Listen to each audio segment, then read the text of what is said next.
and has assumed. Good evening, church. Amen. Amen. It's good to be here at this meeting with you guys. This is the first church I showed up in when I got here, and I'm ashamed to say, but it's the only church I've been in since I've been here. No, I was at Lebanon at the meeting, but I'm just thankful to be here. I'm thankful to God for giving me the opportunity to work here in Northeastern Conference. I grew up in Northeastern Conference and was away for quite a while, but I'm back here, and hopefully that as we face the challenges that's before us, God will grant us the wisdom to move His work forward. And as we are here tonight to see how He's going to lead us in our educational system, we're just here for His will, and I'm here just to do His will and to bring Him glory. So pray for me as I pray for you as we move forward.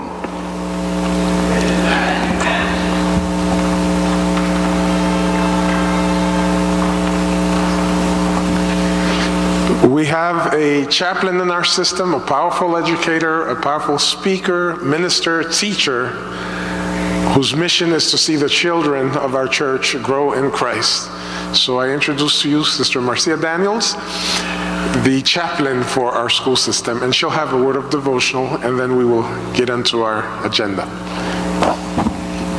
Good evening, everyone. I don't remember hearing Dr. Honore describe the devotional, so I'm going to put a descriptive word in front of the word devotional, a brief devotional with you this afternoon.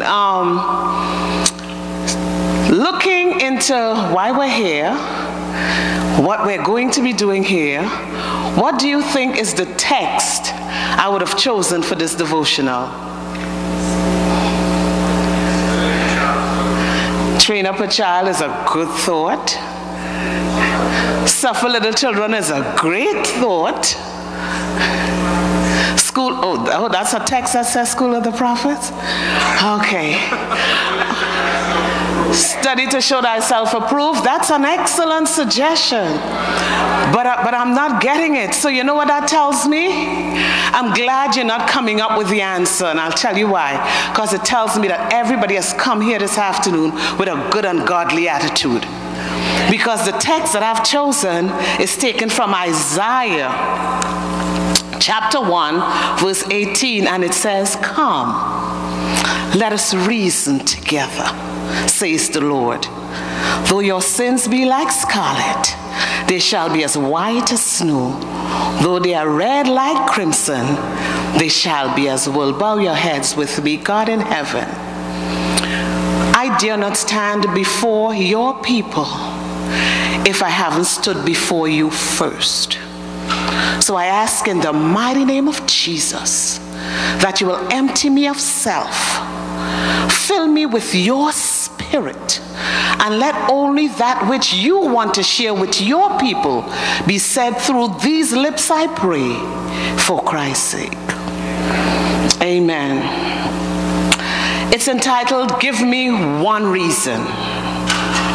Isaiah had a vision, and in this vision, God invited him to come and reason with him. The NLT version says, "Let's settle this." The MSG version says, "Let's argue it out." And the AMP version says, "Let's just reason together." Can you reason with God? Can you reason with God? Yes, you can. We can reason with God. Sometimes we throw out comments like, "You've just got to have faith," when we can't explain or comprehend an issue, an idea, a thought, an experience, or happening. We use faith to fill gaps created by our lack of understanding, and we leave it at that. But God invites us to have a discussion with Him, to reason together, to exchange ideas and thoughts. Critical thinking is included, and digging out answers is important. In Matthew 5, Jesus calls us to be the salt of the earth and the light of the world. We often interpret this as bringing flavor and revealing truth, which in a sense is true. But what happens to you when you eat salt? Now notice I didn't say salt in your food. What happens to you when you eat salt? What does it do to your mouth, to your throat, to your stomach? It makes you feel what? Thirsty, and you go in search for water. To dig deep for understanding and to ask more challenging questions, that is the kind of salt that God expects us to be. He wants us to never be afraid of asking him questions. Questions are not God's kryptonite. He understands and expects that we would have questions to ask. After all, he is divinely mysterious, lives in eternity, and represents infinity. If we have all the answers and can package them up nicely in a neat little bow, wouldn't that mean that we have contained the uncontainable? We invite God's Spirit to come into our bodies, to live in us. Hence, our bodies becomes God's house, our humble jars of clay. When we have questions, then it means that God is pretty close to us, near enough to hear our questions and answer them, near enough to have a conversation with us. To exchange fear for love, to exchange worry for thankfulness. We may not always get the answers that we want when we ask the hard questions, but we have the confidence and the satisfaction that when we ask them, we've dug deep enough, and in the fullness of time, it will be revealed. What about us being light? What does being light mean? It means illuminating, but it also means illuminating hard questions, putting everything on the table, showing our hands. What if it meant combining reason and faith to unfold deeper revelations and more beautiful nuances of the graces of God and the love that he has for us? Faith leads us to question, not to silence. When I look back at the history of our Christian faith, I see an unfolding story, a journey filled with beauty and heartache, joy and persecution, love and agony. There doesn't appear to be a 5-point plan to success that lasted throughout the generation. What has persevered, however, is humanity's hunger for something more than material things. The pursuit that lies beyond our grasp and connects us to the divine and to the love and light that he's willing to share with us.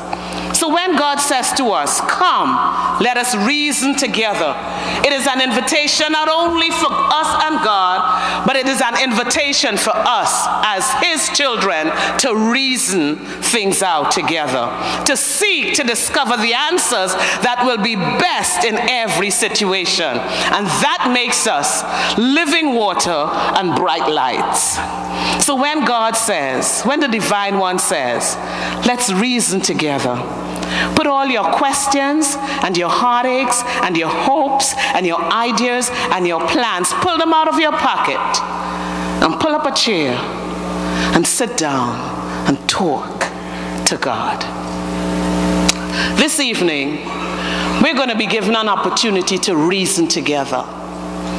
But what we first have to do is ensure that the image and character of Christ is reflected in us. Because as we reason together, we are not simply reasoning as human beings, we are reasoning as reflectors of God's character. So however we conduct ourselves must be the way that when God takes out his report card and he goes to write, he puts a check and not an X. Let's reason together. We have questions. We may not have all the answers, but we know who does. And in the final analysis, if we allow God to be God, if we let go and let God, all things will work together for good.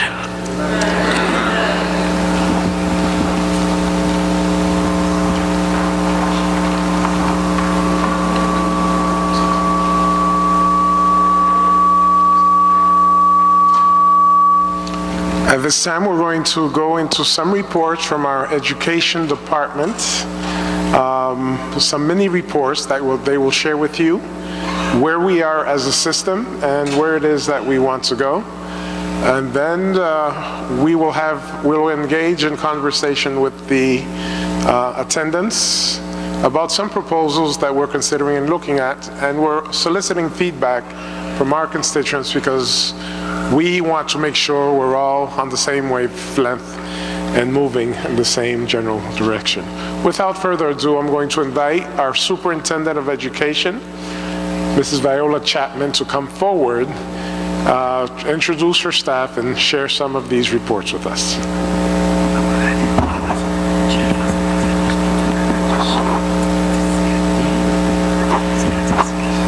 Okay, good evening, everyone.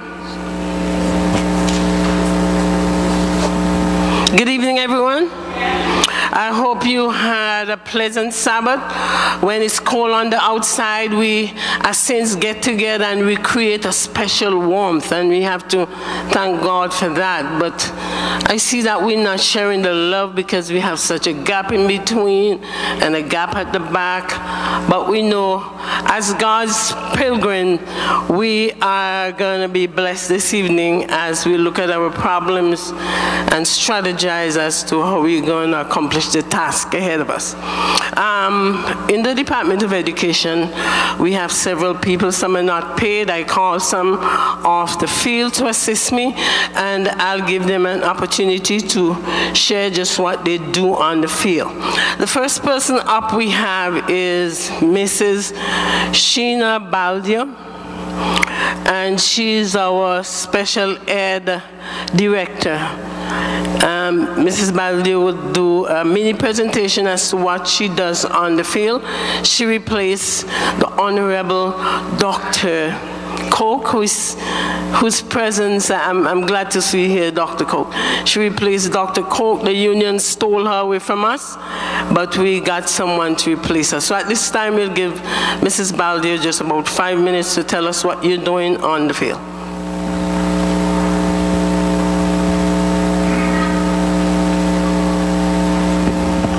Good evening, everyone. Welcome. We're just going to give you some insight into what's been going on. It's been an extremely busy and productive school year thus far. So they're pulling up the PowerPoint. I'm going to share some data with you and some information on the professional development services that we have been offering. The other PowerPoint, excuse me.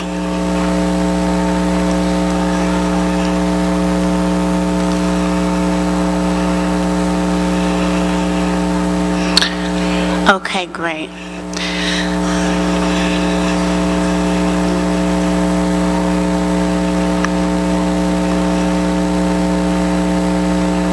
They're getting it together there.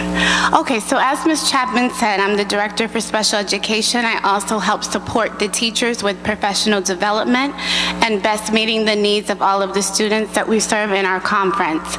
This is a brief presentation that will explain to you the initiative that we have launched from the North American Division down through the Atlantic Union and here to the Northeastern Conference. Okay. Our focus coming with the special education initiative is to note that as in the larger public school system, our present-day Adventist school system over the last 25 years has received many special education students. And so our goal is to be able to meet the needs of those students through differentiated instruction and the training of our teachers in the best practices. I want you to take a look at this graph. This is a breakdown by school level.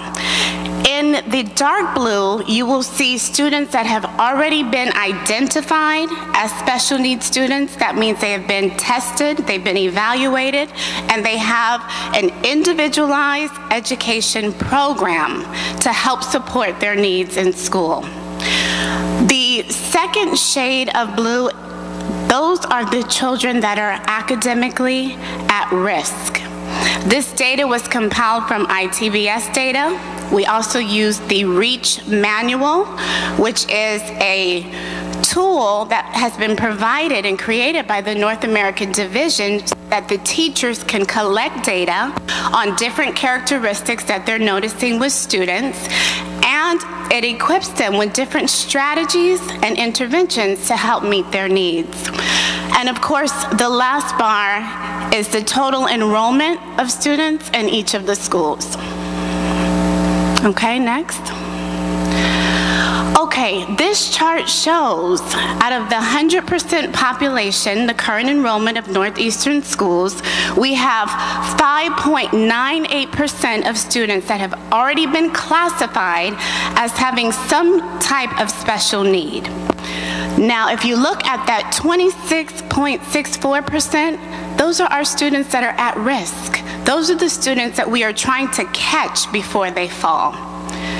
And the remaining is 67.38. So what is the data saying to us?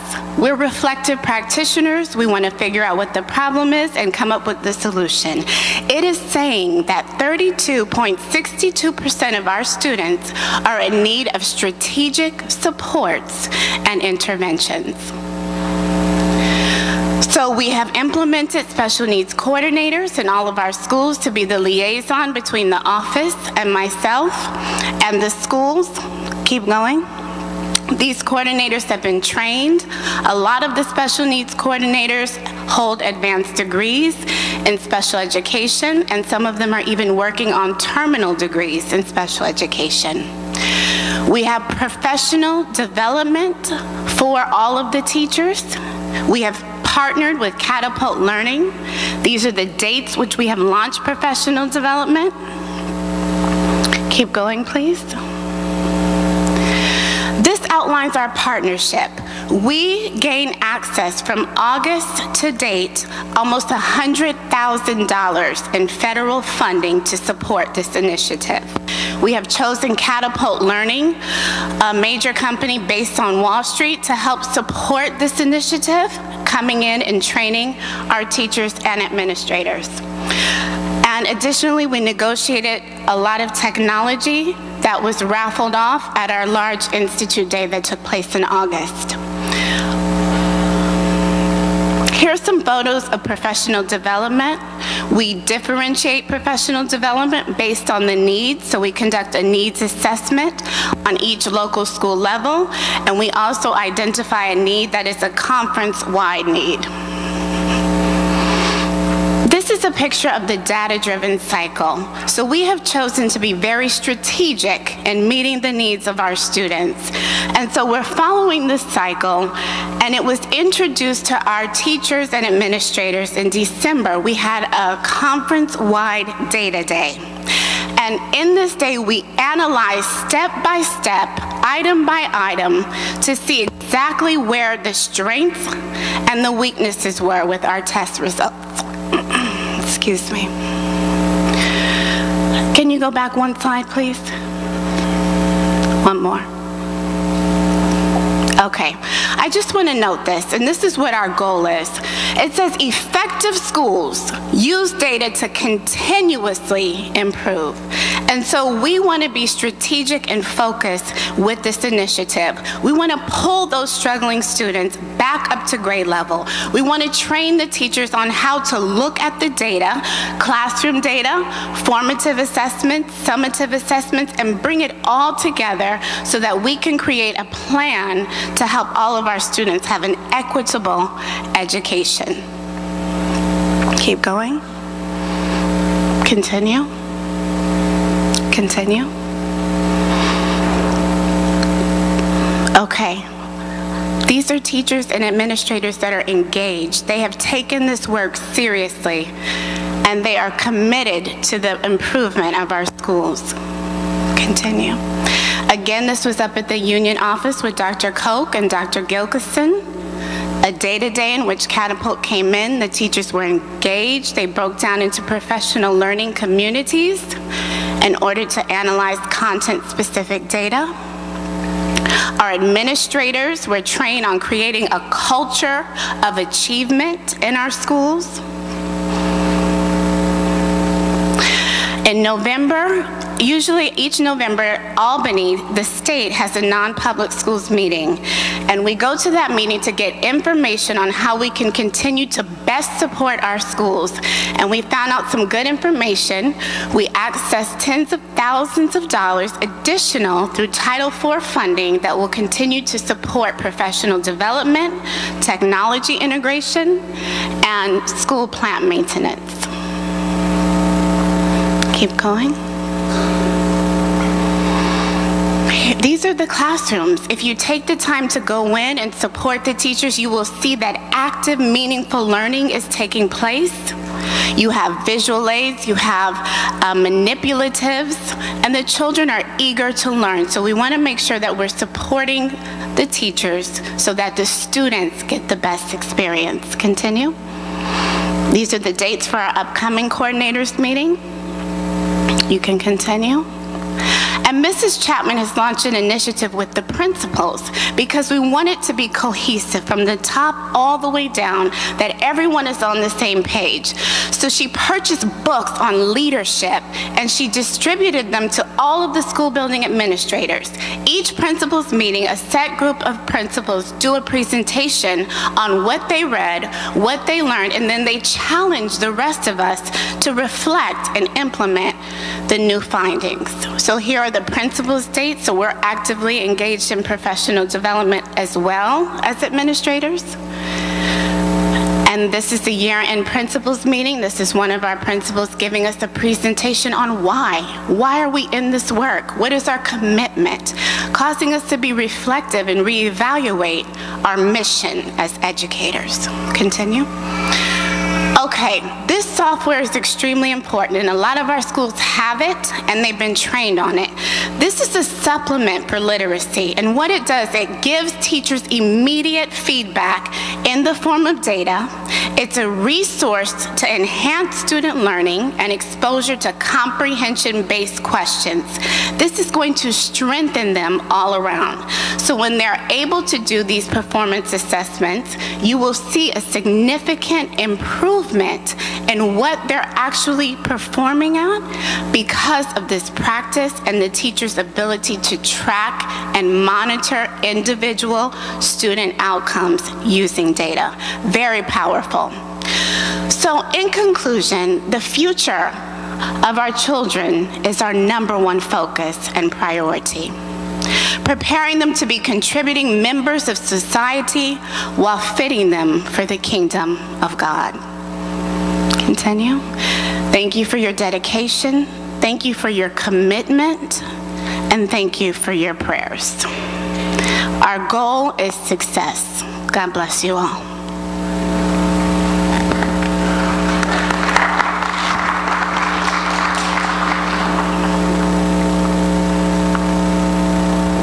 Okay, our next presenter would be Sharina Phillips, the TDEC representative for the Atlantic Union at the North American Division. So at this time, we'll have Sharina Phillips.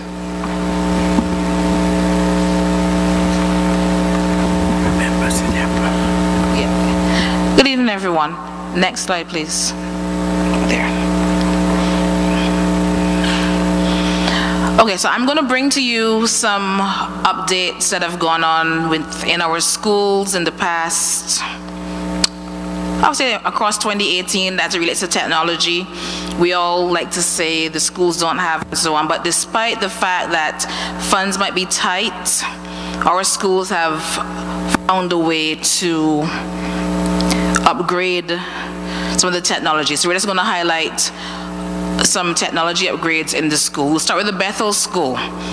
Recently, Bethel you know, Bethel got tired of having to fix their computers in the office all the time, so they recently updated their administrative computers, and they put iMacs in both the principal's and the secretary's office. This is in addition to their computer lab, so they are up and running. Berea's had challenges for the past school year and a half. They had a fire, their building burnt, and they've been out of their home. But despite that, they recently put in a computer lab in their temporary location so that in spite of being not in their regular home, their students can still have computer class and have the function of a full computer lab. At Brockton's computer lab was down last school year. Over the summer they worked on it, and their computer lab is back up and running at Brockton. Bethesda, they also got tired of their computers giving problems, and they found the funds and they upgraded their computer lab, and they have a full iMac computer lab presently.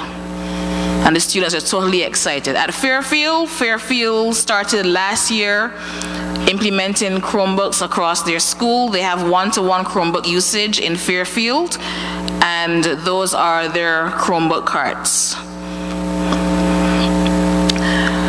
In some schools, they didn't necessarily work on, not only are they working on their physical tech.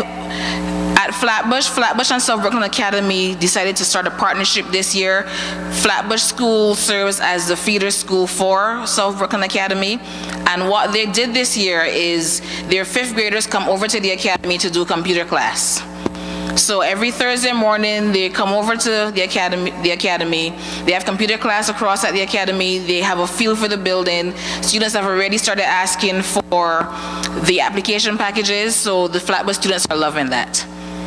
Okay. Hanson Place has a fully running computer lab, and they also upgraded their smart boards, so they have interactive touchscreen smart boards over at Hanson Place.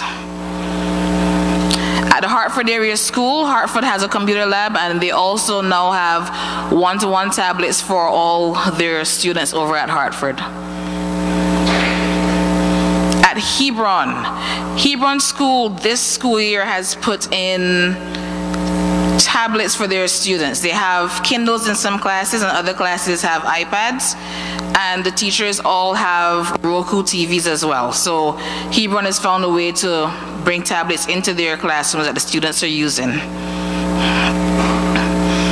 Jamaica, just like Bethesda, Jamaica also switched out their computer lab, and they now have a fully functioning iMac computer lab as well. At Northeastern Academy, the secretary recently got an upgrade, because it's not only about the students, it's also about the people that have to work with these students. So in an attempt to have better efficiency in the office, they upgraded the secretary's computer, and she has a large monitor. They have one-to-one iPad usage. The problem that we've had is that with the situation we have with Northeastern, with them being out of the building and so on, and the structural problems that we have right now, they have some connectivity issues with their iPads. So right now that is for the IT specialists to be working on, and once that is up and running, the iPads will be good, but they have one-to-one iPad usage over at Northeastern Academy. At South Brooklyn Academy, they switched out the tablets in their high school, and their high school now has Chromebooks across the entire high school, and the lower school tablets were upgraded. And what they also did, they're using Rosetta Stone this year, and they just bought headsets for all the students so that they can better use Rosetta Stone for their language classes. At Linden has a fully functioning computer lab. They upgraded the wires in the school also, so their signal is much better as well. And they have interactive smart boards. RT Hudson, yes, go ahead, okay. RT Hudson, they were having computer lab challenges. Their computer lab is back up and running. So they have worked on their computer lab functions again, so the students are back online over at RT Hudson. At Springfield. Okay, so Springfield decided to do some research, and they found what are known as mini smart boards. So the device that's in the hand there, that is connected to a projector. So without having to spend the money to get the big, huge smart boards, they found a more cost-effective way for them to get a similar feature into their classrooms and still having the students able to interact similarly to schools that have the large ones. That's at Springfield. At Westchester, here at Westchester, the students in grades 5 to 8 have one-to-one Chromebook usage. So they're using Chromebooks over here, coupled with, I believe, Google Classroom.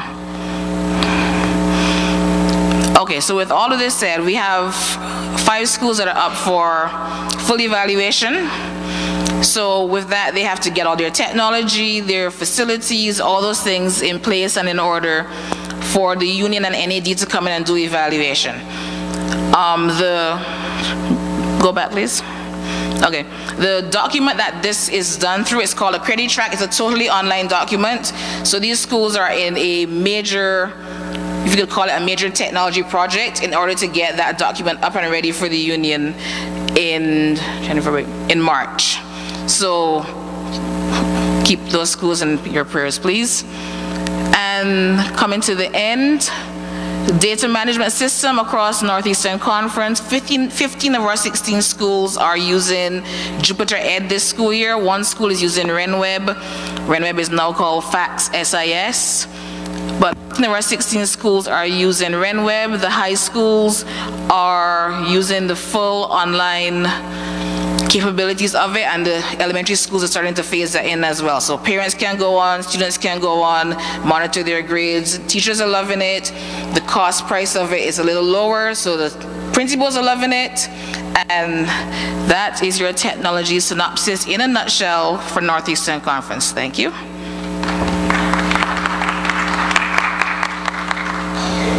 Okay, thank you, Mrs. Felix. Our next report will come from our chaplain, the preacher, the evangelist who ministered to you a while ago. She'll give us her report. Since I spoke to you just a little while ago, I'm only going to be very short. Well, I like to be short, don't I? Yeah, I like to be short. Yeah, but most of you are either teachers here or parents. So you are already familiar with the day-to-day spiritual activities of the school, and that's my role, to ensure that God is lifted up before these children, to ensure that they are given multiple opportunities to actually reflect the character of Christ, the image of Christ, to develop new things that can be done so that Christ comes alive to them, and it is not just their parents' God, but it's actually their God. And if most of you sit in churches, and I know you realize that our youth are becoming dissatisfied with church and dissatisfied with God. And my role is to try to get them re-energized, re-motivated, to see if they can fall back in love with Christ so that they can indeed hold up the future of the church the way they ought to. I'm not going to bore you with all the different activities we do at the school, but I'm just going to share 2 with you. The first is we've begun a Bible interactive worship program where the students actually have about 4 components to worship. There's the introduction to it, then they get into the Bible itself, then they go into a discussion on what they've read, and then they have an actual activity, and that's worship. So when they walk away from worship, it's something tangible they're walking away with. But what really blows my mind and what I'm really enthused and impassioned and off the wall about is our new Bible curriculum, Encounter. Hence the theme for this year, Encounter Jesus, Experience Excellence. I don't know how you feel about it, but I believe if our children are actually fully connected with Christ, we would have no problem with them excelling in the classroom. And so that's my role, to see if I can assist them in that connection so that they can excel otherwise. Because God says what? If we put him first, if we prioritize well, then everything else that we stand in need of will be given to us. And when I walk into the schools and I see these teachers executing that Encounter program, And I watch how, just last week, I was in one of our schools, and the kids were making their sanctuary. Oh, I have a passion for the sanctuary. And they're designing their sanctuary, and the teacher is throwing questions out at them about what the different symbols in the sanctuary mean. And these 3rd and 4th and 5th grade students can answer those questions. That's what I love. When they leave our elementary schools, they're not leaving with a knowledge of God only, they're leaving with a love for God. And that's my role. Pray that I execute it well.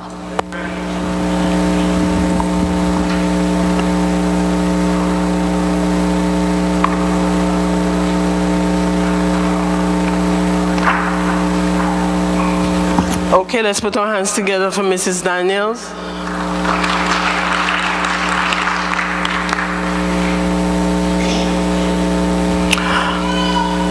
Okay, I can't see well. Okay, I want to say a special good evening to everyone.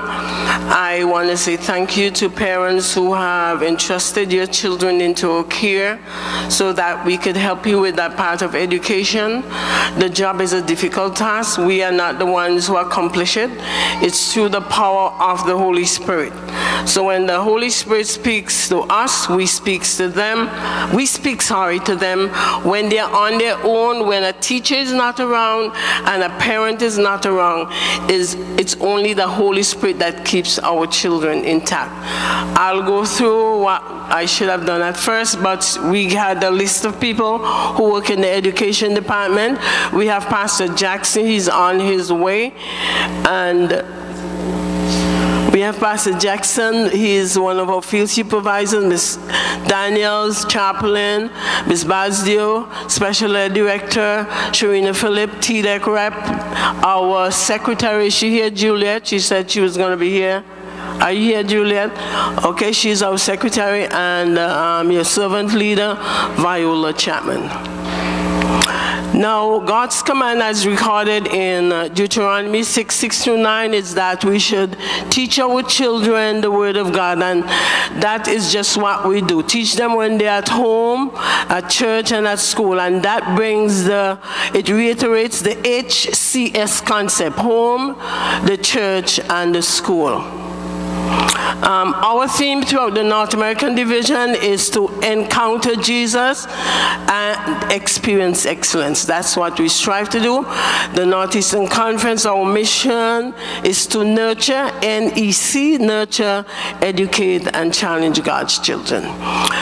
Proposals to improve K-12, we have to look at the financing, school support. At times, in fact, we have developed the area school concept where we have listed churches in specific geographical areas to give their assistance to schools, parent support, and we are also encouraging our churches to give parents a scholarship, and also we're trying to have an endowment fund. Our annual conference-wide education offering, we are trying to get a one-day offering, and we can use that offering to give parents and children who are in need.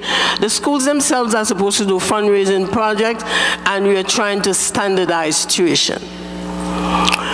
Next project we have in mind is a centralized purchasing, where we'll purchase textbooks as a system, office supplies, plant cleaning, and group maintenance. Anytime there's a problem at any given school, each school or each principal must look for someone to solve that problem, a plumber, an electrician, etc. And so we're trying to put everything together.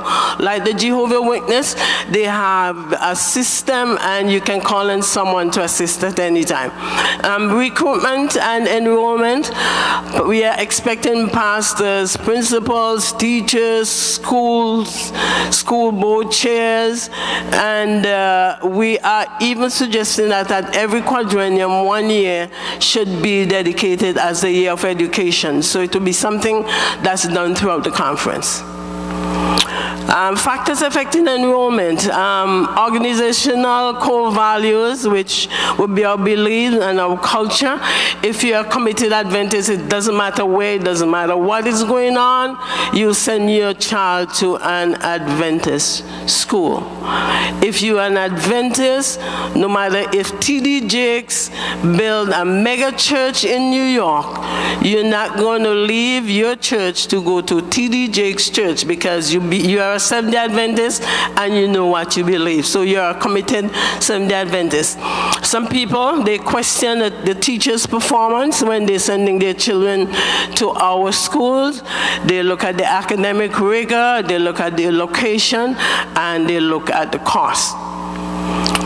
Now, when we look at the enrollment, you'll see that from 2009 to 2019, there's a decline in enrollment.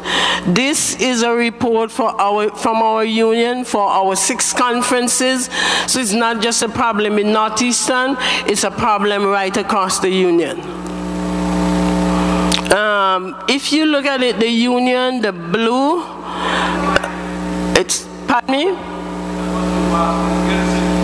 Oh, you're not getting this yet properly. That something is blocking it in the corner. In spite of the challenges, Northeastern stands as #1 when it comes to enrollment. Okay. Let's go to the bar graph.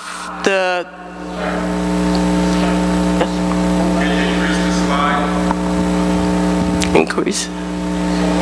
Okay, increase this slide again. Okay, what do you want me to do for you? Go by conference, or you want enough time to look at it?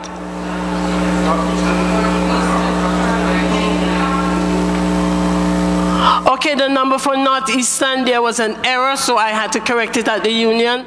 The number is 1320. Okay, is that better?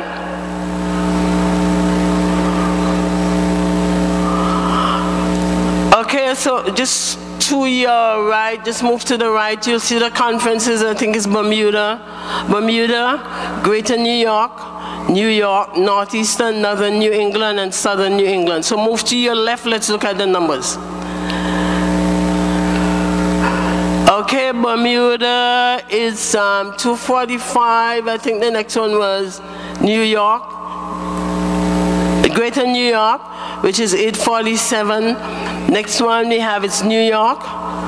Next one, it's Northeastern, then Northern New England and Southern New England. That's where we are.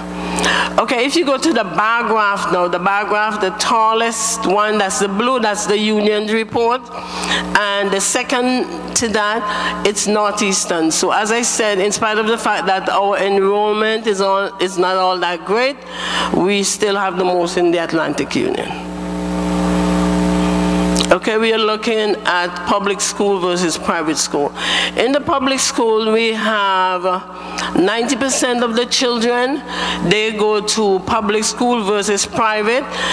We are told that there was actually a 12% in 2000, but there was a decline and it went down to 9%. The one in the red is private, the one in the red is private, the one in blue it's public. Okay, next slide. Okay, the cost to educate a public school student in New York versus a Seventh-day Adventist. To educate a public school, the average money the government spends on one child is $22,366. For our Adventist school elementary, for 1 year, it's $3,500, and the highest we have for the high school, it's $6,000. So the difference for the high school is about $18,000. For the elementary is about $18,000, $19,000, and for the high school it's about $16,000. Okay, per year. That's per year. When it comes to our teachers and certification, our teachers are certified, conference certified, union certified. There are specific requirements from the North American division. There are different levels of certification. You have conditional, basic, standard, and professional. Now, this is not all of our teachers. We have more than that. But for the ones that have submitted their documents, in 2017, we had 94% certificated. In 2018, 96, and in 2018, 90. We had a problem in 2018 in that our teachers went to Teachers Convention in August, and that's the time they do their certification, and the university gave them the opportunity to finish their certification in December. So Mrs. Coke will probably do something good for Northeastern by January, by February. So the reports as they come in, she tabulates them, and I show we are at a 96 or 98 at the moment. Now, teachers' qualifications, we have 72 of our teachers with a master's degree. We have 29 with the bachelor's. From that, we have 16 who are designated. The designated people are specialists who come in just to teach probably a specific subject, art, language, etc. And we have 4 teachers now who have their PhDs, and we have several who are completing their PhDs with Montgomery-Lo's University. So we'll have lots of doctors and few patients by 2020. Salary scale. When you look at the public school salary, it's for a teacher, it's $61,000 at the base rate, I think with no experience, to $128,000 per year. I don't think the president gets that salary. Anyway, let's move to us across there. We can only offer $33,270 base, and my salary is probably just a little $2,000 above that. Nothing much, but we got to remember when Jesus called the disciples, he had nothing to offer them.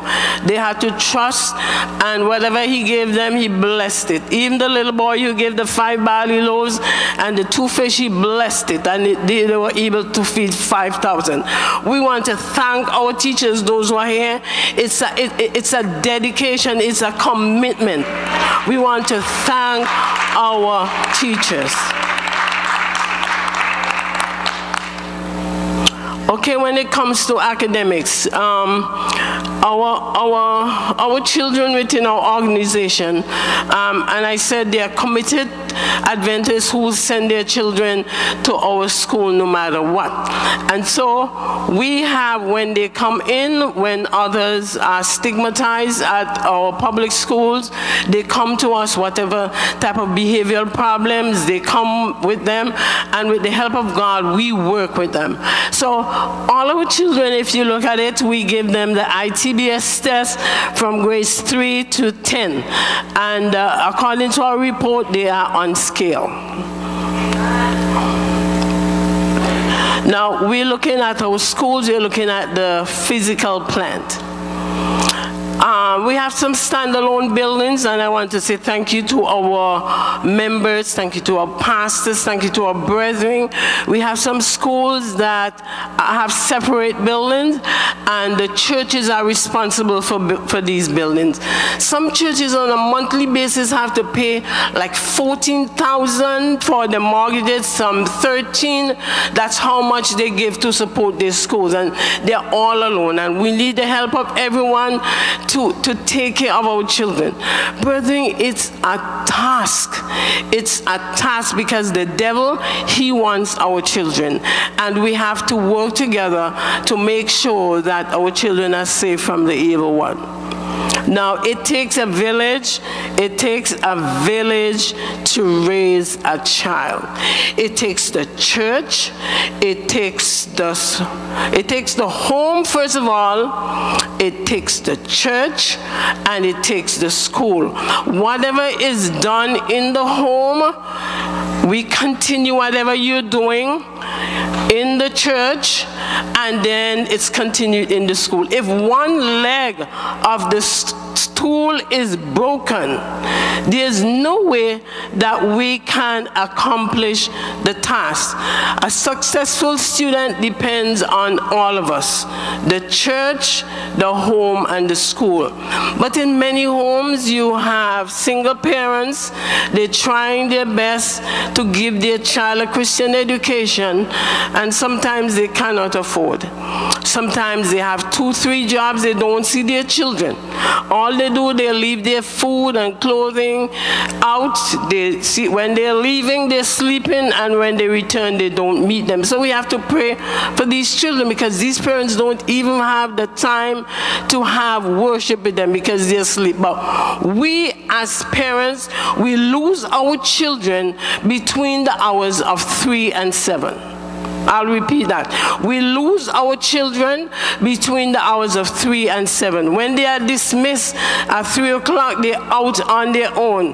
One student came to me and was giving me an experience. Her parent could not afford to continue with the Christian education, and they sent her to a public school. The public school, she said, well, the afternoon she was going home with a group of new people. She made friends with them, and they invited her to go to their home, one child's home. And when she went in there, they formed a circle, and they started to smoke the weed. They passed it from one child to the next to the next. And when they got to her, she said, you know, I can't do it. I can't do it because of the foundation she got at home and the little she got at school. And she was able to deny that temptation. But what about those who are not strong enough? What about those who are not strong enough? Adventist schools, we can say, well, they are the #1 schools, but we are trying our best to make sure that our children get the best of the education. As you look there, the tuition that is being paid is not enough. When you put a $6,000 per year, the conference puts another $7,000 to make it a reality. We are at a point now where we have to downsize. It's not possible because most of our members are becoming tele-evangelist members. No longer is the tithe or the offering flowing. A $1 per month, $1 per week, which makes it $4 per month, which if you have a membership of 400, that's about 1,600. The offering is not gonna do to help us. So we have to look outside of the box. At this point, I'll just need us to put that clip on to see what our churches should be doing. Can you put the clip on, please? The responsibility of the church, what we should be doing.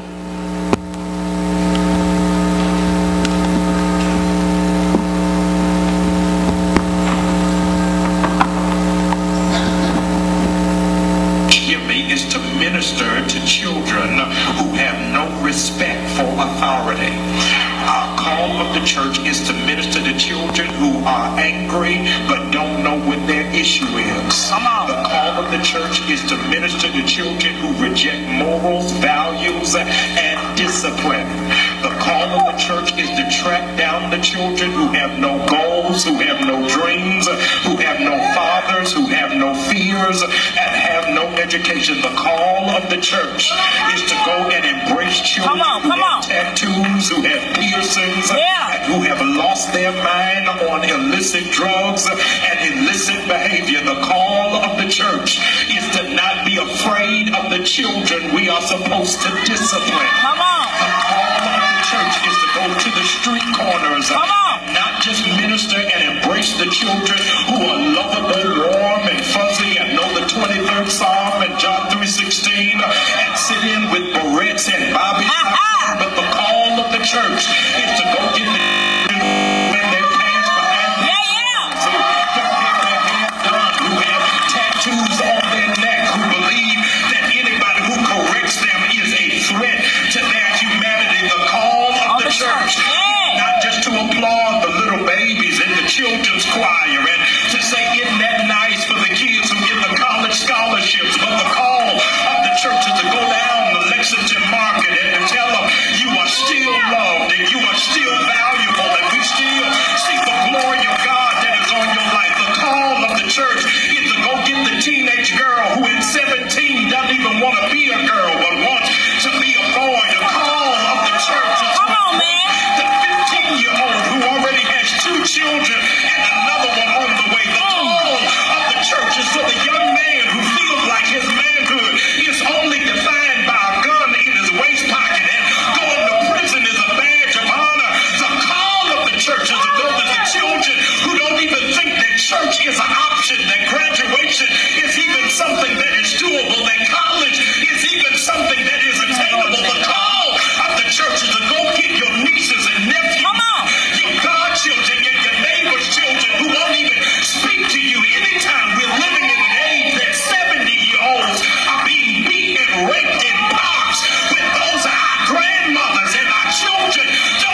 you would...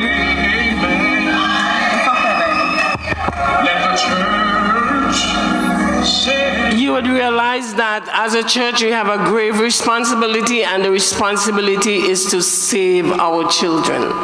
The devil wants our children, and this is not a time where the church is against the school or the school is against the home.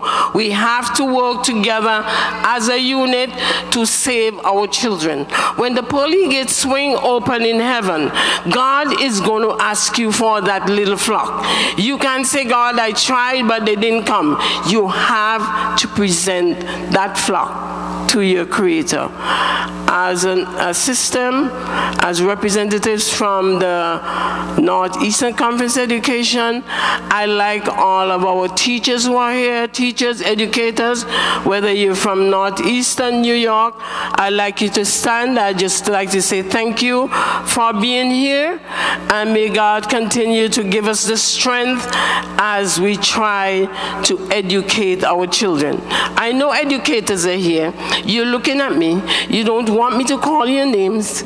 So I know, okay, thank you for those of us who are here. Thanks. Okay. Again, thanks for your support, brethren, parents, well-wishers, grandparents. Thanks again for entrusting your children into our care.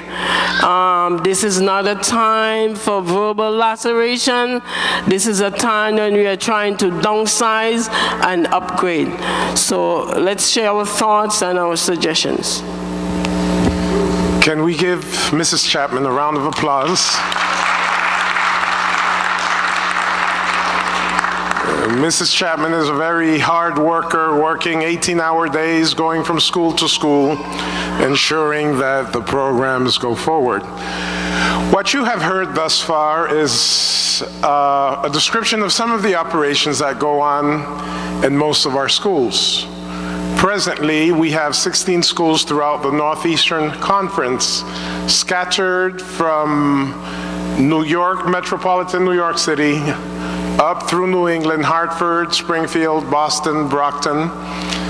And presently, we have 2 secondary schools. We have the Northeastern Academy in Inwood, in Manhattan, that has been a part of our conference throughout its history. A few years ago, there was a campus established in Brooklyn, which is now a separate and standalone school that is fully accredited to operate. That's the South Brooklyn Academy. We are always looking for ways to better our education system. From the graph that you saw, we have some encouraging news that despite the difficulties, our enrollment this year, according to Mrs. Chapman, is over 1,300. It's not what we would like it to be. We would like it to be a whole lot more, because at the beginning of the program, I mentioned that our membership in the Northeastern Conference is about 59,000, but our enrollment in our schools is a little over 1,300. And so we would want to see that grow. You have heard from the staff. I am going to call Elder Chandler, our treasurer, and I'm going to ask you just to give us an idea, rough figures, what our conference is spending annually on Christian education.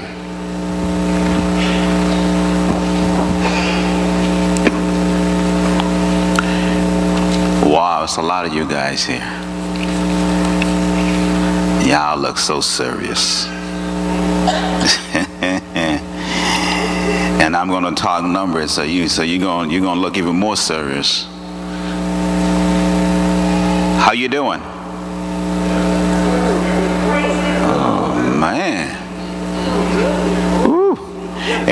Anyway, the president asked me to talk about some numbers to you.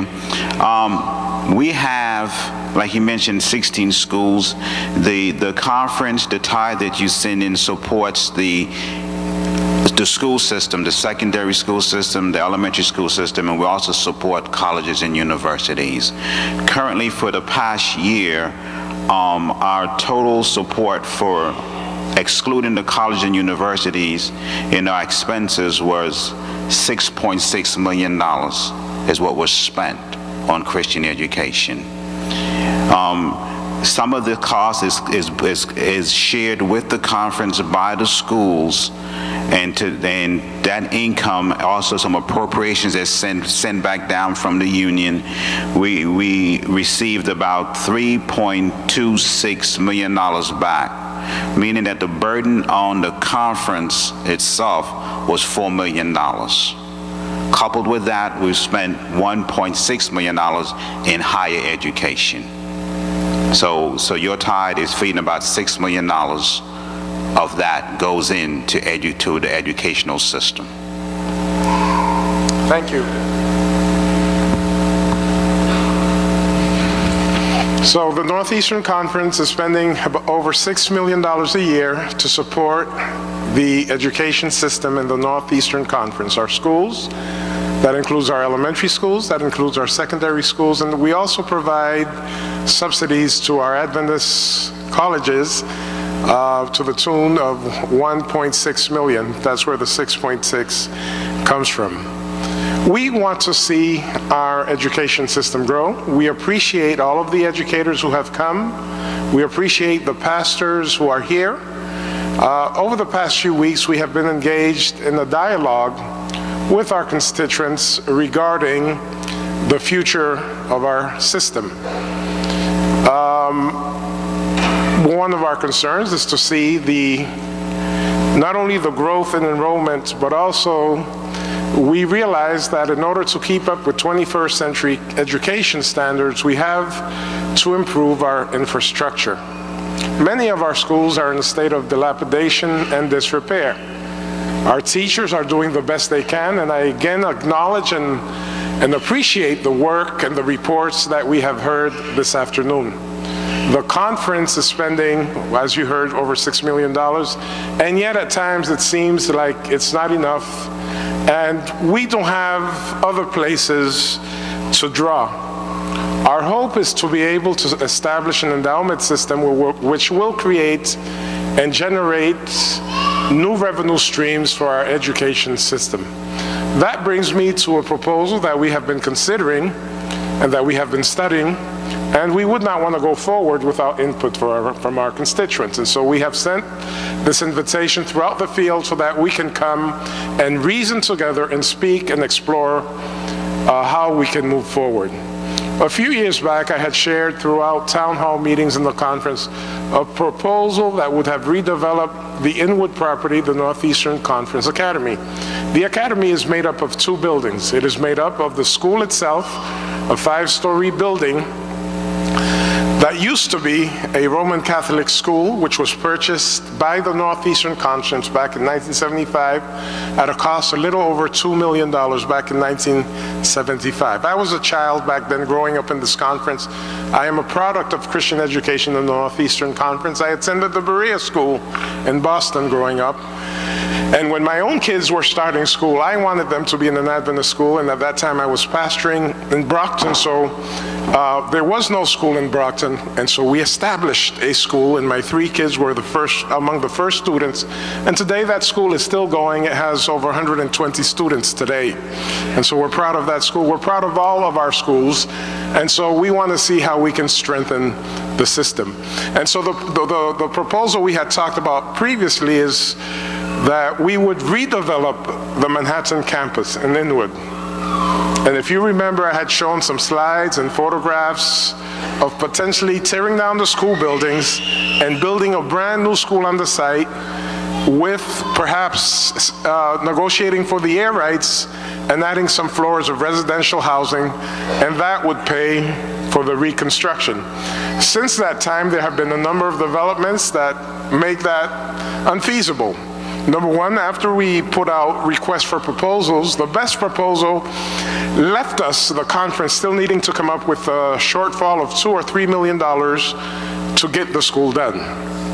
We don't have $2 or $3 million for that, an infusion of cash. We were looking for something that perhaps could take care of itself.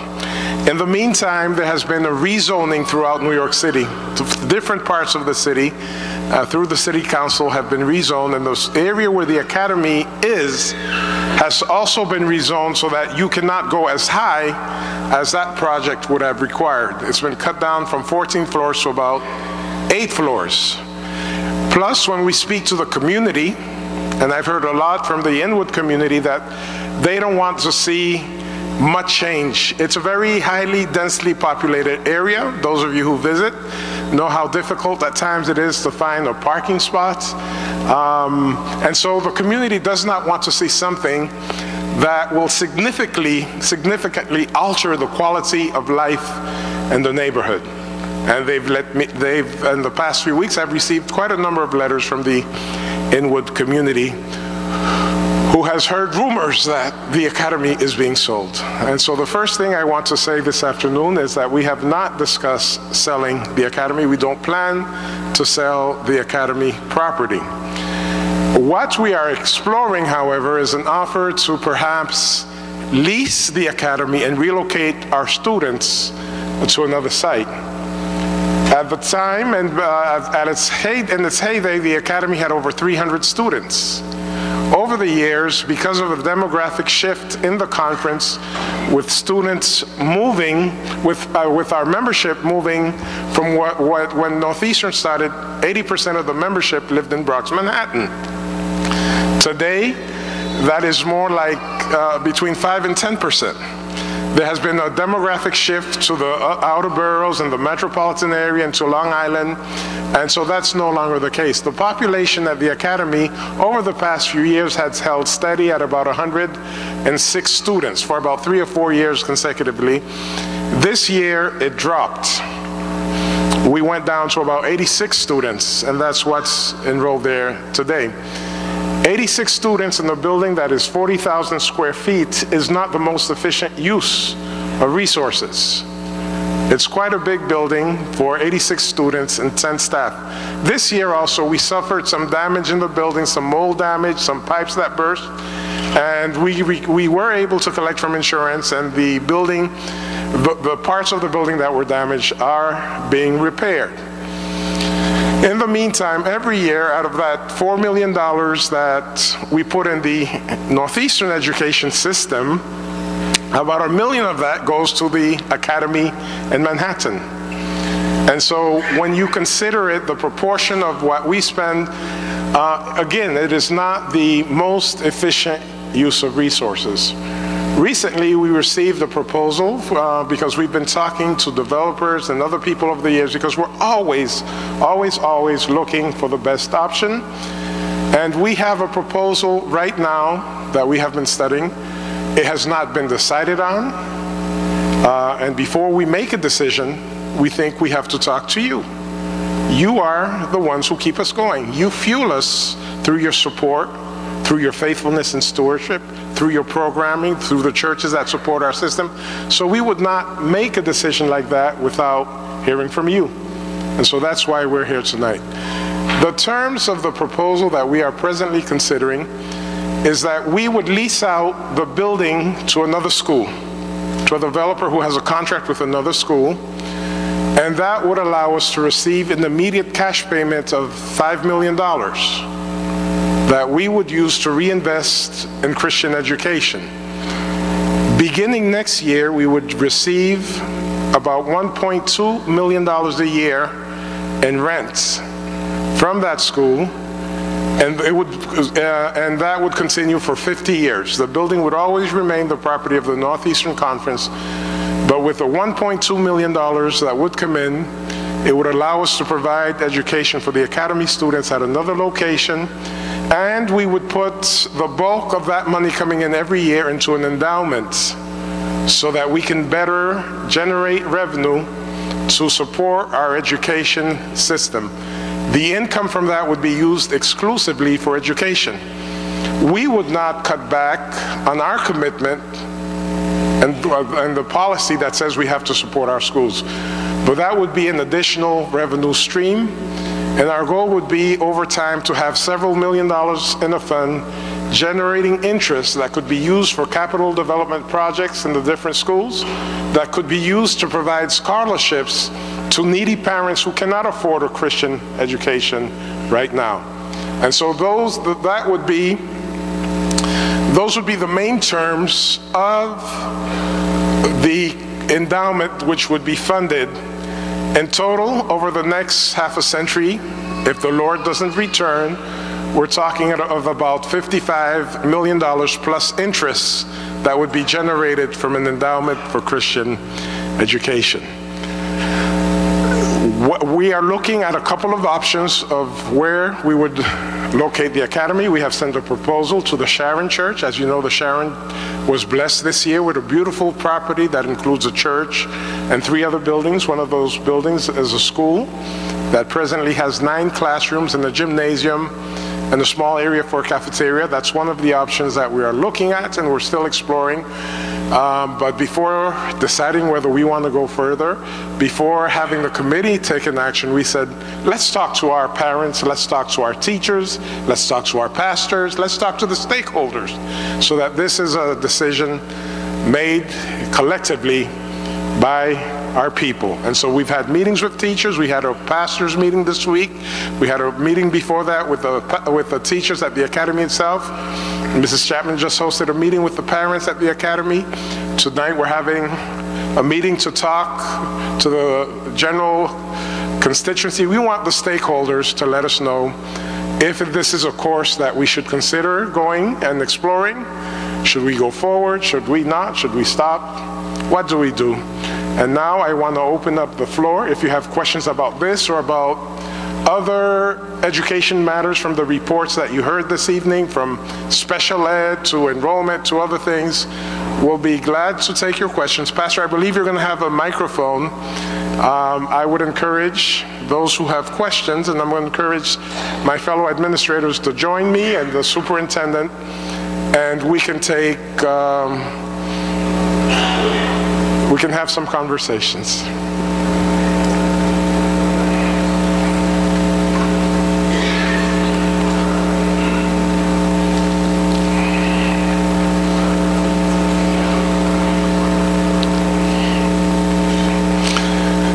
And so when you come to the mic, here's what we're going to ask you to do. Just tell us your name, tell us what church you're from, and ask your question. And we hope this is a cordial dialogue, response and answer, and that the Lord will lead our discussion. All right. Is the microphone it's on now? Yes. Thank you. Good evening, everyone. Happy Sabbath. President Honore, I acknowledge you. Secretary Ewell and the other gentlemen, please forgive me that I do not know your name, as well as the other members of the educational staff. And I want to acknowledge and thank all teachers who are here, whether you are part of the conference or if you are not.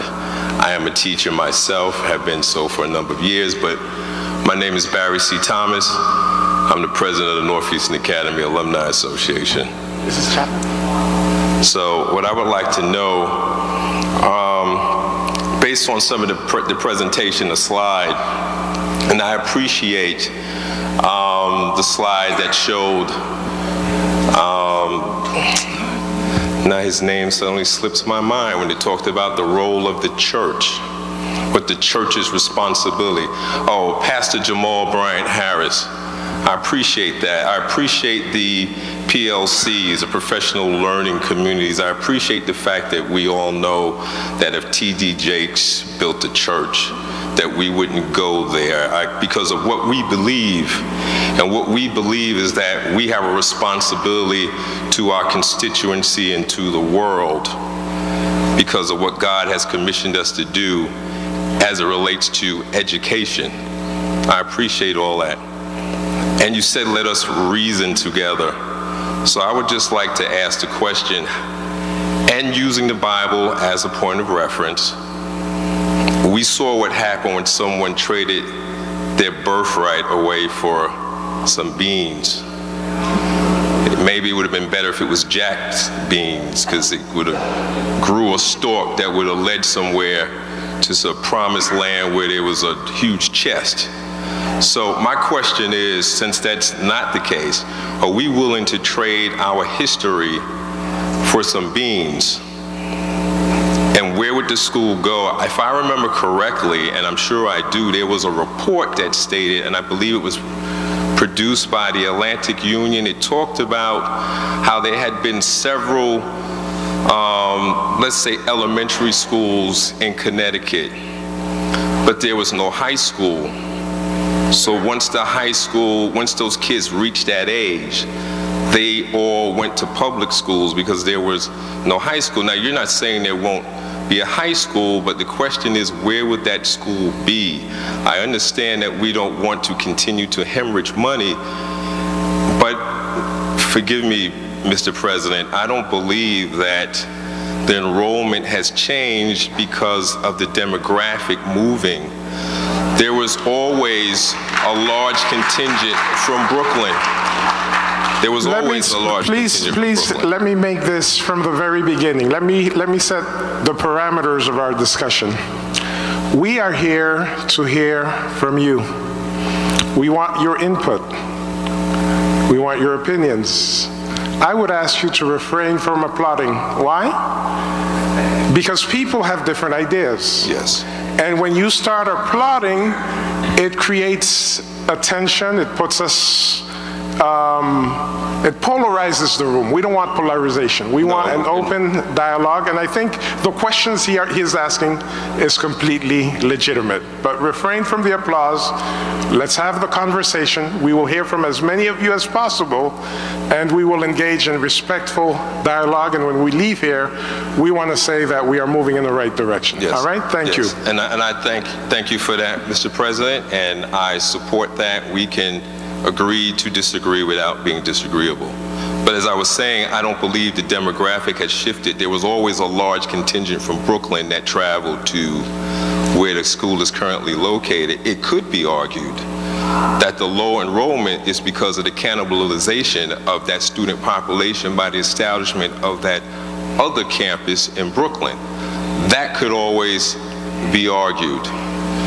10 years ago, if not longer, I had suggested that why don't we reduce the schools to half, then have some kind of regional schools, and then you could fill the remaining schools to full capacity.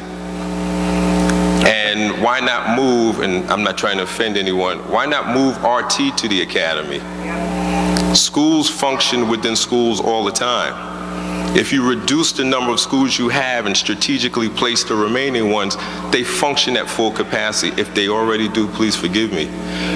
But they function at full capacity. So now you have two principals in the building. Somebody have to be the principal, somebody have to be the vice. The school is at full capacity. Rather than having classrooms that are 30 or better, you can reduce them to the optimum numbers, still maintain the staff. No one has to lose their job. The monies that are currently being used for insurance, and yes, this is nonprofit and there may be some tax allowances, but the monies you save on insurance, and if you sold those other buildings, that could be the start of the endowment without trading away our heritage. Thank you very much. Thank you very much. Thank you. Let me give you a breakdown of where the students who we presently have at the Academy come from, or I can have Mrs. Chapman tell us.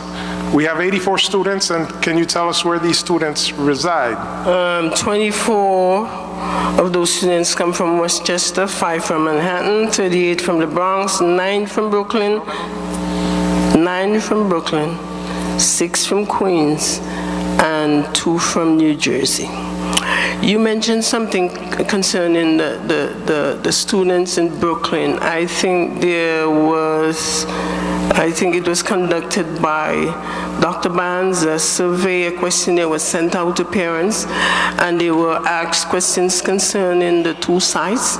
After the 9/11 event, most parents said that they would not send their children to Manhattan because of the commuting back and forth, and it was based on that issue that students, they started the Brooklyn campus.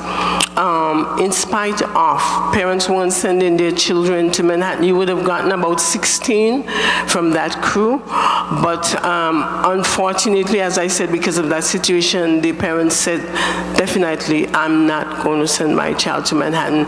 So in order to hold those students and keep them along the Christian path, because some parents could not have afforded to send them to our boarding schools that we have in, well, other conferences have in Pennsylvania. That's Blue Mountains Academy and Pine Ford. So some parents could not send them off there to the boarding schools. So they send them to the public schools because they weren't going to send them to Manhattan. That's why the Brooklyn campus started. But it's only 9 that you quote. Yes, we have 9 here from Brooklyn. Okay. The school that you're considering, I just, not that it's true, but I know you mentioned the mole in the academy and we want safety for the children. But the academy is still functioning despite that mold, correct? They were out for a few months while the cleanup took place. Was the cleanup during school time or during non-school? Over the summer, and the school was not ready at the beginning of the school year, so it took us a few more weeks, but they're back in the building now. So, all right. There are some other repairs taking place. It's been said, and I could be wrong, so please forgive me, that one of the buildings that's being considered has been abandoned for 5 years and suffered severe water damage. So how does that compare in terms of being a better option? If it's wrong, please forgive me. Is that correct? I don't know that it has suffered severe water damage. It would require some improvements. Has it been abandoned for 5 years? It's the former Sacred Heart School in Mount Vernon that was closed for a few years. Yes, that's right. It's been over 5 years, actually, that building. So that building is more profitable and beneficial for our students than our current building that was only closed a few weeks of opening, and that is worth $8-point-something million at this point. We would give that building away for a building that's been... Anyway, so are you aware that the building that is attached to the school is really a historical landmark? Yes, we are. All right, so you would give that away rather than have that building refurbished as a landmark and established and reached out to New York Historical Society for support? Okay, I think we've let you ask quite a few number of questions, and there's a line of people who would like the opportunity to speak. What I said about the academy is composed of 2 buildings, the school itself and the Hearst Mansion, which was resided in by a wealthy family at the turn of the 20th century. And when the nuns bought the property, they bought the Hearst Mansion and built the academy next to it. But that building has been in disrepair for a number of years. It will take millions of dollars to repair and to bring it to its former state. And even the Academy building, aside from the damages that are currently being repaired, to fix would require an infusion of cash of several $million that we have evaluated, that we just don't have right now, on top of the $6 million that we're putting into Christian education every year, that we have to pour into the building right now. Yes, go ahead. Yes, good evening.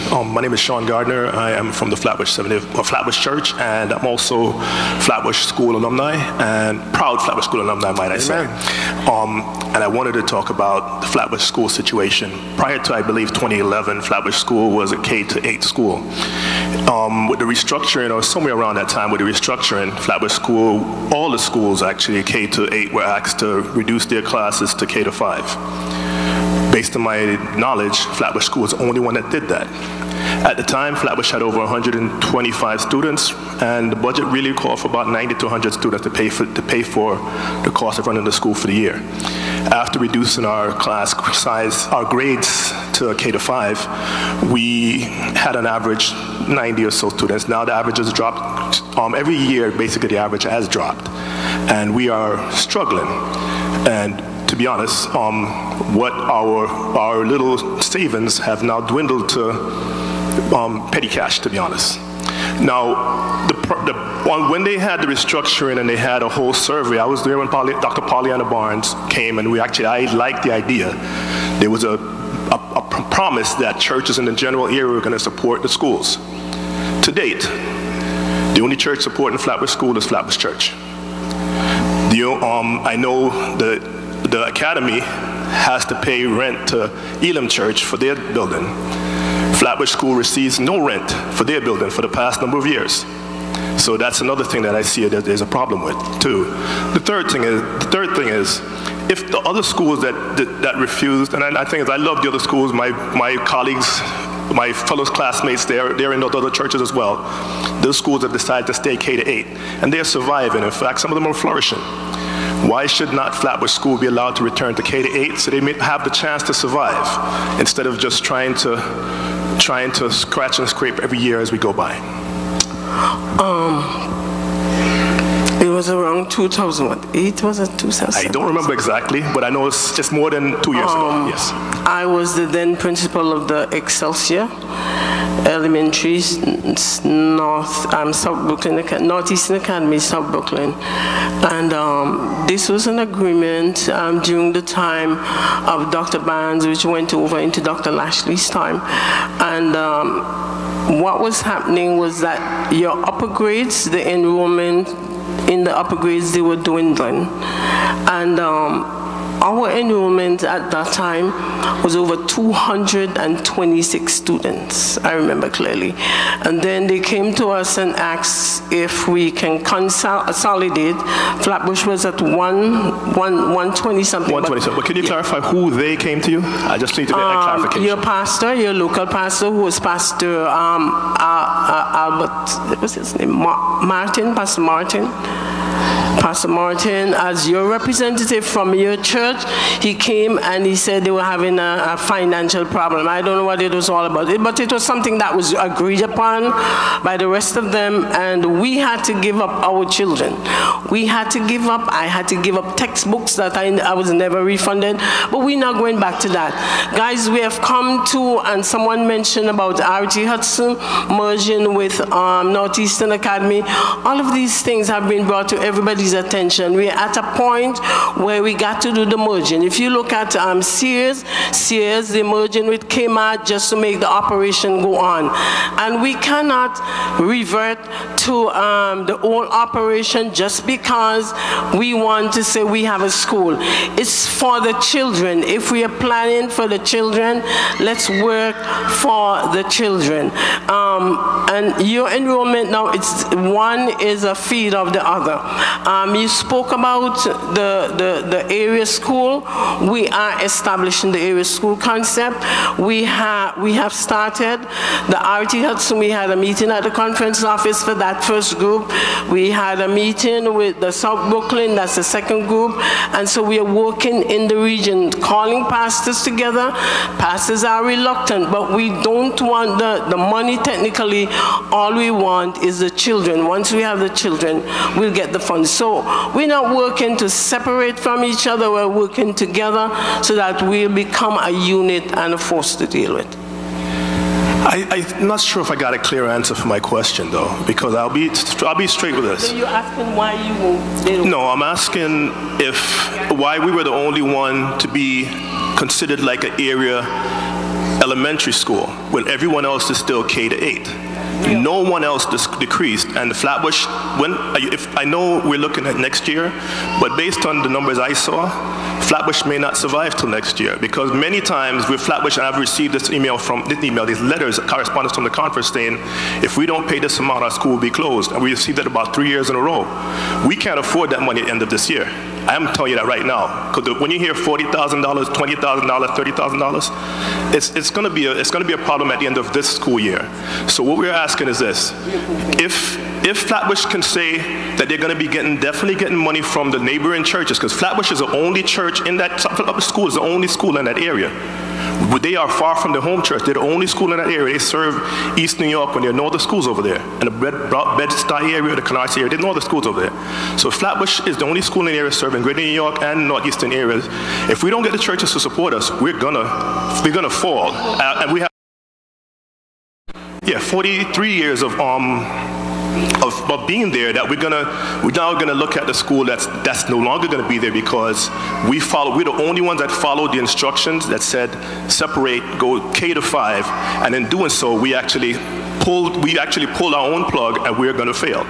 So we're asking, please, if Flatbush can be allowed either to expand back to K to 8 or receive the subsidy from the conference for the use of the building. That might defray some of our costs, or receive some money from the churches for supporting their students. That's what we're asking, and I can't seem to get that answer right now. Thank you. This year, we are going from region to region. We've started with Artsy Hudson. We are going to be having a constituency meeting for the Bronx-Manhattan area, because we want more church involvement in each of the area schools. Our system cannot survive much longer with a parochial system. By a parochial system, I mean that this is Flatbush Church has Flatbush School, and Linden Church has Linden School, and Jamaica Church has Jamaica School, and Hebron has... It's not working. Our population is imploding. Sooner or later, the whole system is going to go bankrupt. So that requires participation from all Adventists, from all churches, to cluster around and support the nearest Seventh-day Adventist school. Now, the reverse of that is that sometimes when we've tried it in the past, because several superintendents have tried, and it's been the third rail of politics in Adventists in the Northeastern Conference, when superintendents have said, we're going to merge schools, we're going to try to make them stronger, sometimes there is a resistance. Bethel says, no, this is my school, we just celebrated our 75th anniversary, Flatbush says 44 years, this school says that. It's a matter of ecclesiastical pride to say, this has been my school all these years. But without the support from the surrounding churches, these schools are not viable anymore. And the report that you saw showed you that it's not only in the Northeastern Conference. Mrs. Chapman showed you the statistics for the Atlantic Union going down by several thousand students over 10 years. And it's not only the Atlantic Union. I sit on committees on the North American Division. Throughout the division, Seventh-day Adventist schools are closing and failing. The school that I went to for academy, because I was living in Massachusetts, no longer exists. New Jersey Conference closed down Garden State a few years ago. Ohio closed Mount Vernon. A lot of schools throughout the nation are closing down because the system that was implemented maybe 100 years ago no longer works. And if we want to save our children, and if we want to save our schools, we must be willing to entertain something different, something drastic, to improve, to strengthen the quality of education throughout the system. Now, as far as Flatbush is concerned, you can come in and have a meeting with the education department to explore some possibilities. We would be looking forward to that. Our goal is to strengthen the education system. Good evening. My name is Janice Landell. I'm a parent of Westchester Area School. I have 2 children here. And I've listened to the different presentations. Forgive me if what I suggest is a little outside of the box. I understand the financial dynamics. I understand that we don't have a lot of money to spread around. But I also believe with all my heart that our primary purpose is to grow our children in a way in which they will be able to be of service to God. That's our paramount, most important responsibility, both as parents and as the church. And as we lose the children to the world, we are losing the fight. So it is in that respect that I'm going to say to you that we, as Westchester parents, we wanted to come to you with a proposal. We have watched, I've been there for 3 years, I have watched teachers, I have watched principals struggle, and parents, to keep the school going, from donating books and money and time and painting, and the teachers staying after school to help the students even when they're not getting as much money as they should be getting. I mean, I'm just saying $33,000, and I'm not trying to knock anybody in here. I work in the healthcare, And nurses' aides sometimes make more than the teacher that's teaching our students. And that's not what I came here to say. But I was so shocked at the $33,000.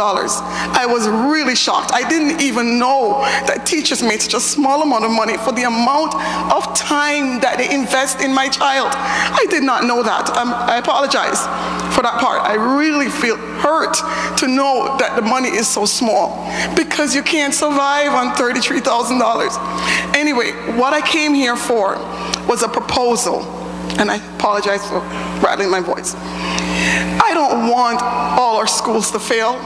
I don't want any of the schools to fail because, as I said, those children, the Catholics, remember what they've always said, you give me your child and you have a Catholic for life. You give me your children from the time they're babies and you have a Seventh-day Adventist for life. I watched the transformation of my children. They are little Christians. You can see it, you can feel it. My proposal is this to you guys. All we're asking, give us 1 year, not even 1 year, 10 months. Say we do it starting from next month.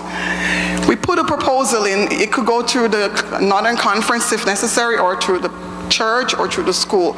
All we're asking is just help us with one idea that we have as parents. We want to propose that you donate, all of you, all the different churches, all the different teachers, all the parents, $5 of your hard-earned income, $5 per week. You won't always make the $5. Maybe 1 week you won't be able to do it. Maybe 1 month you won't be able to do it. But just for 10 months, give us a chance. We need to save Westchester Area School. It is a very, very valuable part of the ministry. And I believe that with the dedicated teachers and the principal and the parents of Westchester Area School, we will make it. We have prayed, we have fasted, and I know God is with us. So I'm begging you guys, give us a chance.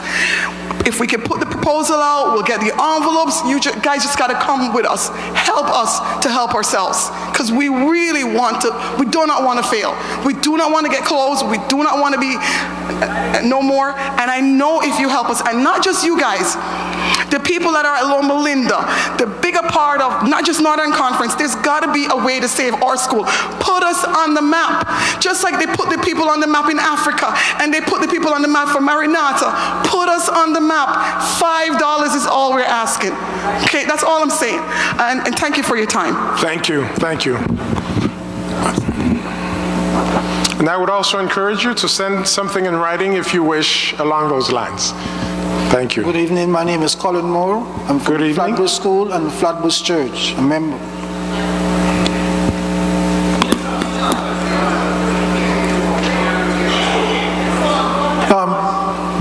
When Nehemiah was back, I'm bringing some analogy before I come to what I want to say. Nehemiah was away from his homeland, and he inquired what is happening in his homeland. And when he learned what was happening in his homeland, it said that Nehemiah went and surveyed the problem. Then he put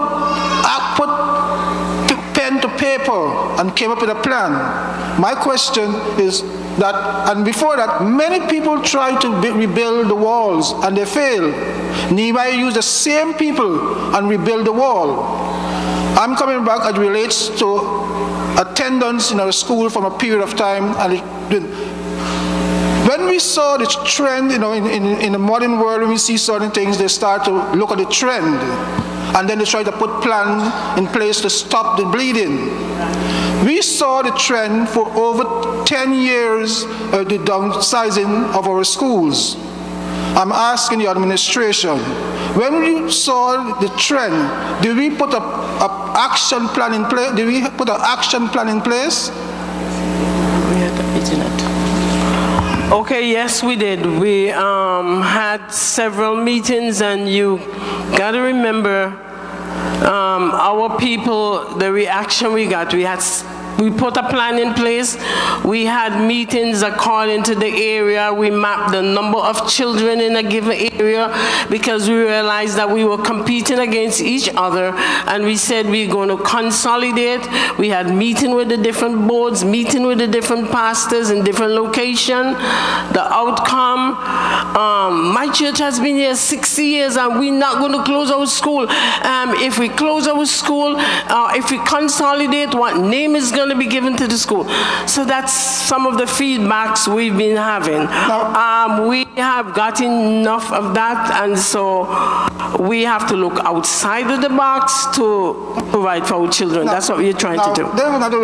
I'm saying, when Nehemiah was told that people wanted to stop him from building the wall, and Nehemiah had a plan for that too.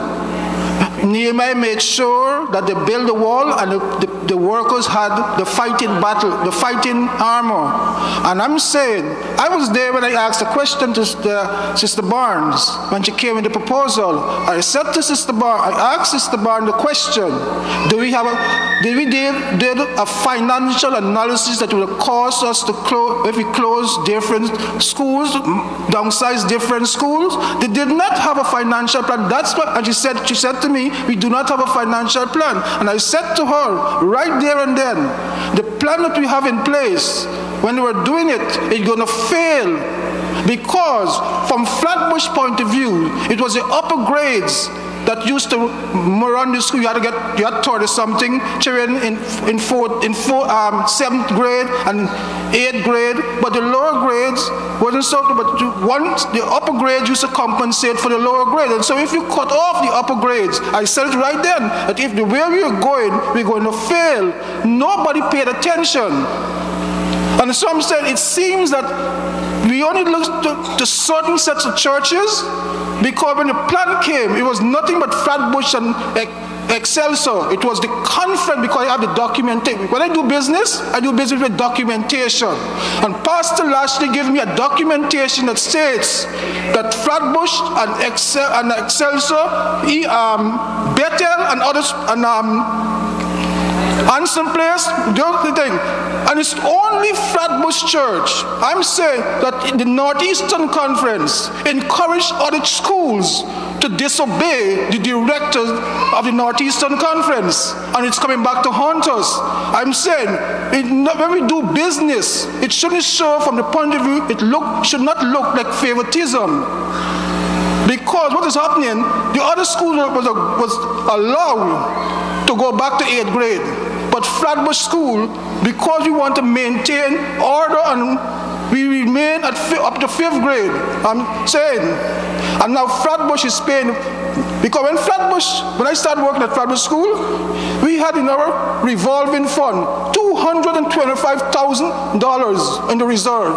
And every year, since we implement this, every year we had to dip into that to pay the workers' salary. I'm saying, as an organization, we need to get people involved, to planning committees, to restructure and see.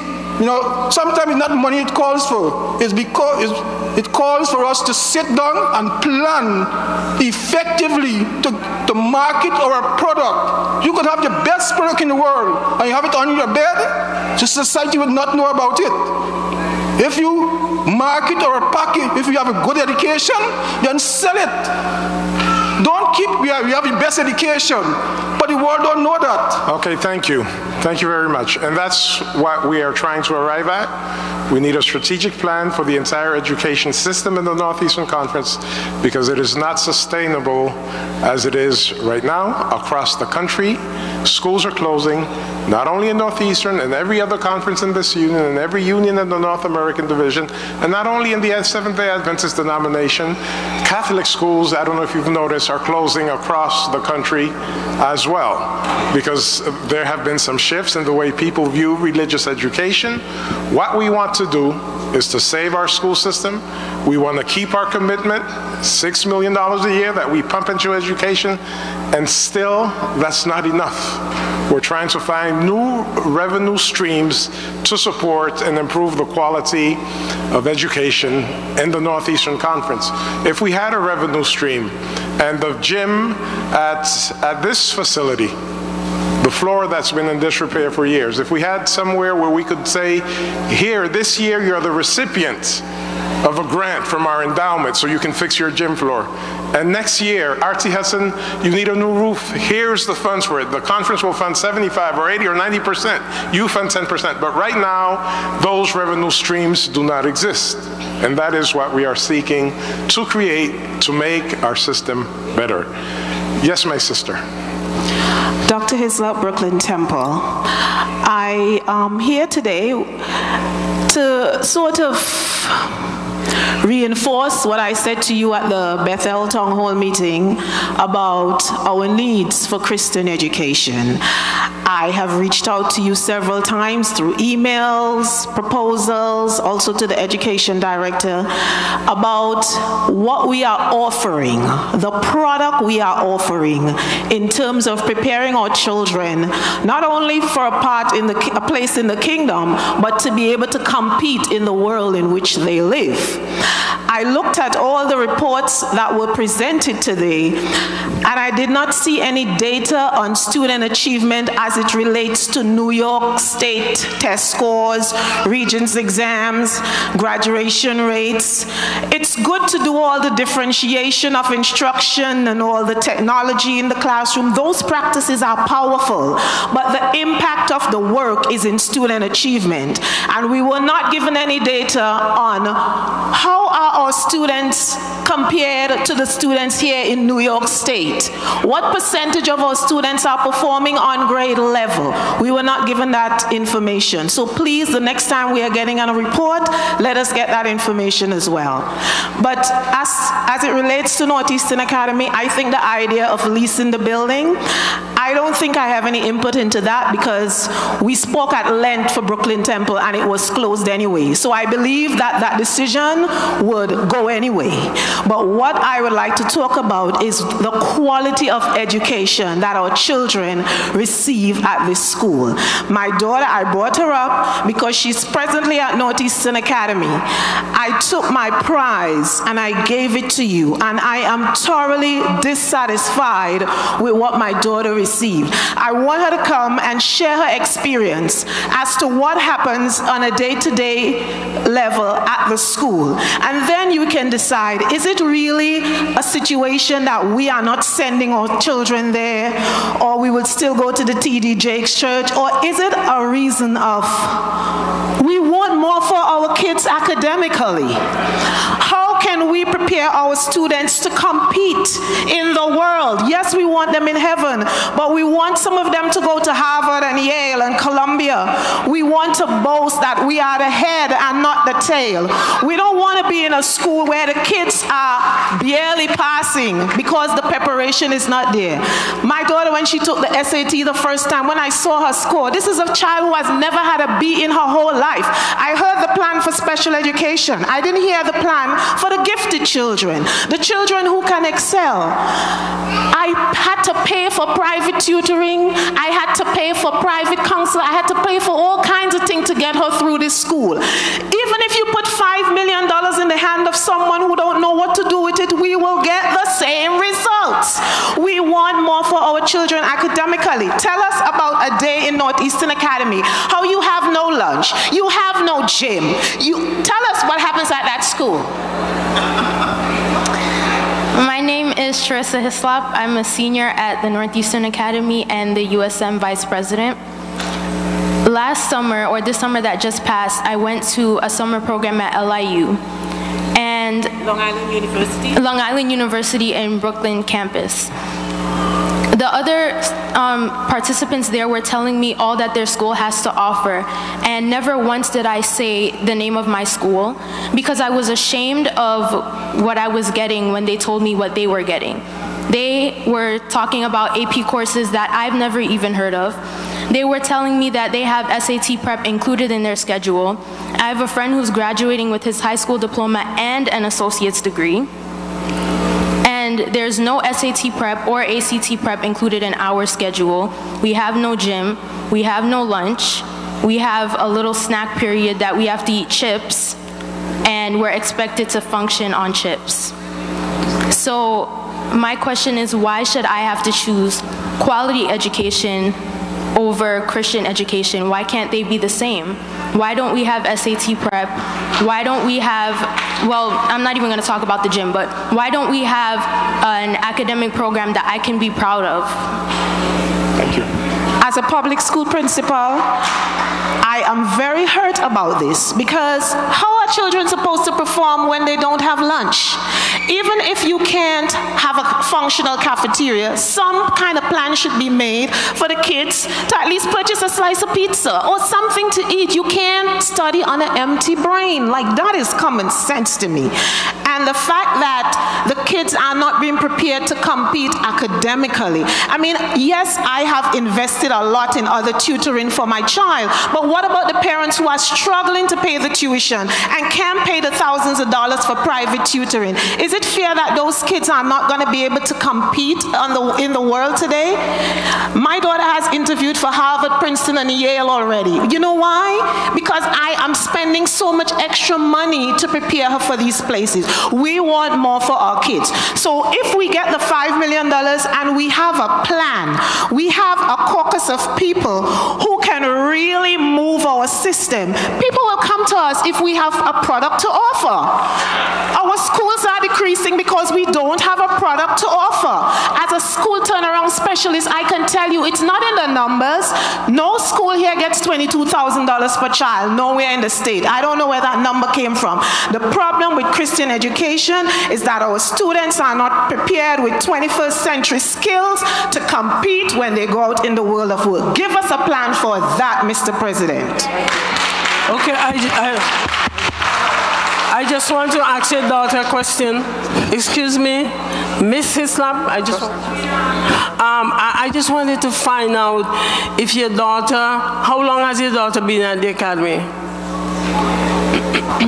My daughter is doing the 3-year expedited program at Northeastern Academy. Okay. This is her final year. Has she been without lunch for the last 3 years or the 2 years? Miss Chapman, no, whether it's 1 day or 2 days, children should not be forced to go without lunch. This week I got a text in school. She said, "Mommy, my head is hurting. I'm hungry." I said, "Order food." She said, "We're not allowed to order food." She doesn't break the rules. Okay, let me just explain something to you. You know that there was a problem at the academy, the cafeteria. I know the problem. Okay. So if you know, as a parent, give her something to carry along. And if I can't give her something to carry along, what? The school is supposed to provide lunch. Right. Or if you can't provide lunch, they should be able to buy food. You cannot tell me that I have to give my child food to carry to school. I am entrusting my child in your care, and food should be available. Don't say that, Ms. Chapman, and then you call what we're saying verbal laceration. It's passion. It's not verbal laceration. It's passion for Christian education. Thank you. Also, we have no iPads, so we have no textbooks.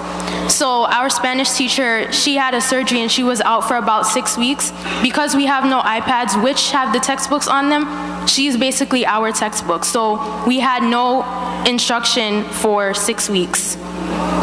And we paid the iPad fee with no iPads. Thank you. Okay, we mentioned that because of the situation at the school. I think the tech person mentioned that with regards to the iPads. Okay, I'm Yvette Bayam from Ephesus Church, and I'm a teacher.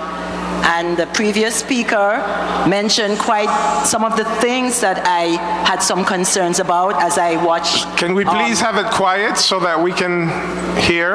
As I watched the presentation, I was wondering about technology, giftedness, and what you're offering in your education that will draw students to your school.